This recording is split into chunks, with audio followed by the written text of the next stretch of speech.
What if you looked at your whole life as one big experiment? An experiment with a single goal, to figure out this universal question we all have about human connection. Well, today we're diving into a life that was spent doing exactly that, testing a big idea about love and unpacking the surprising results that came in at the very end. Right out of the gate, the piece that inspired this explainer hits you with this really profound, kind of brutal idea.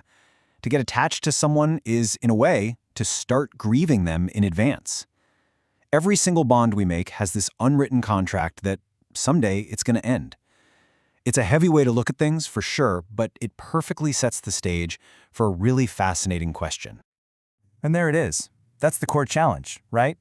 If the math always ends with a minus sign, why even do the addition in the first place? Our narrator decided to tackle this head-on. He wasn't going to run from it. Instead, he was going to try to outsmart it, just with sheer numbers.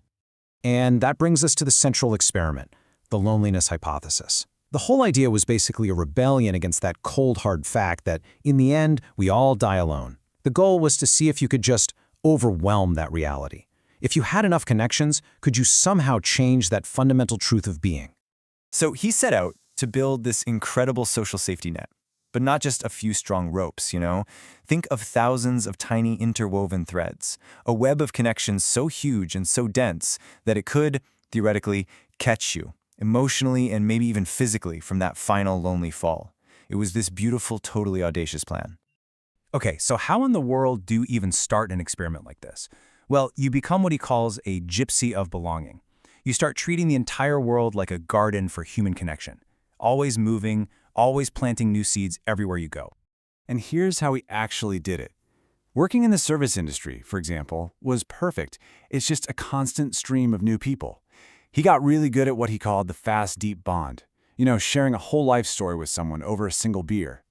Every new town he moved to was like a fresh field just ready to be cultivated. His life was this active, relentless process of collecting people. This quote just perfectly captures his whole outlook. It wasn't about using people. It was incredibly optimistic. It was this deep belief that connection was just out there, everywhere, waiting for someone to say hello first. He said high school never really ended for him. It just got bigger. But, and you knew there was a but coming, this is where the experiment runs into a huge problem. Because hidden inside this strategy of just gathering more and more people is a deep, paradoxical flaw. It turns out the arithmetic of the heart isn't as simple as more equals better. You know, in statistics, there's something called the law of large numbers. It basically helps you predict things over a lot of tries. Well, when you apply that to your heart, it means that if you have hundreds and hundreds of friends, you are mathematically guaranteed to have hundreds and hundreds of goodbyes. The more you love, the more loss you are signing up to experience. It's just a statistical certainty. Think of it like you're keeping a ledger for your soul. On one side, in the credits column, you have all this joy. Every new person you bring into your orbit, every deep, powerful friendship. But for every single one of those, an entry appears on the other side, in the debits column, because every orbit eventually decays. Those bonds that felt solid as a rock, tectonic, he calls them, turn out to be more like sandstone, worn away by time and distance. And that column of grief just gets longer and longer. And this line just nails the paradox, doesn't it?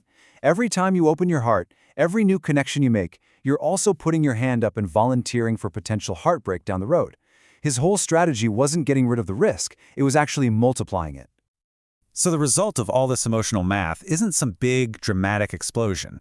No, it's something much quieter, much slower. It's the steady, cumulative weight of what he calls thousands of micro-bereavements. It's like watching the architecture of your life get taken apart piece by piece. Friends just fade away. People move on, their lives change. And then, the really profound one, the original voices, your family, they start to go quiet one by one. These people are our witnesses, you know? They're the proof that our story is real. And when they disappear, a part of your own foundation just crumbles. We tend to think of heartbreak as this one big, catastrophic event, a single shatter. But what he realized is that it can also be a million tiny hairline fractures that just keep adding up over time until the whole thing is fragile and exhausted. He says he isn't cynical about it, just arithmetically weary. So, after a whole lifetime of running this experiment, what's the final tally? At age 50, the math adds up to something really profound. and honestly, deeply ironic. His world of relationships is enormous, but it's not physical. It exists in the digital world, in text messages and social media posts. His loved ones are like a giant constellation of stars, beautiful to look at, but seen from an incredible distance. They're just pixels and memories. He says they exist in the subjunctive mood, a state of what could be or should be, but not what is, not right here, right now. And that's the gut punch. For all of those buzzing connections, all of that digital affection humming through the wires, the physical reality of his life is silence. The porch is quiet. The net was woven, but it can't offer the simple, real comfort of someone sitting right there next to you. This phrase just sums it all up perfectly. He has this incredible wealth of relationships in theory, in memory, on his phone, but in the actual day-to-day lived experience of his life, the phenomenology, he's broke.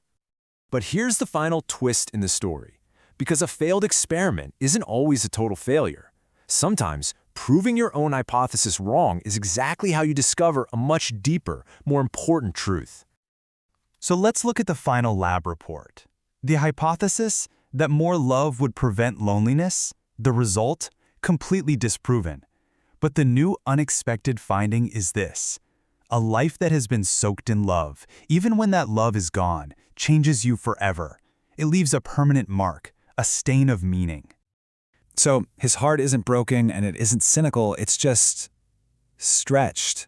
It's been expanded by the sheer volume of loving and losing so many people that it can never go back to its original shape.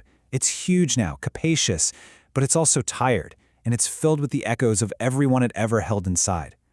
In the end, he realizes he has become the sum of all those connections and all those losses. He is that stain, and from that place he finds he's not really lonely. Instead, he feels indelibly provided for, forever shaped, forever enriched by every bit of love he ever gave or received. And that leaves us with a question to think about for ourselves. This whole experiment shows that you can't outrun loss with love. It's a fool's errand. But the love itself is never ever wasted. It all gets recorded in that ledger. It all leaves its mark. So, what does the arithmetic of your life tell you? What's the story you're writing?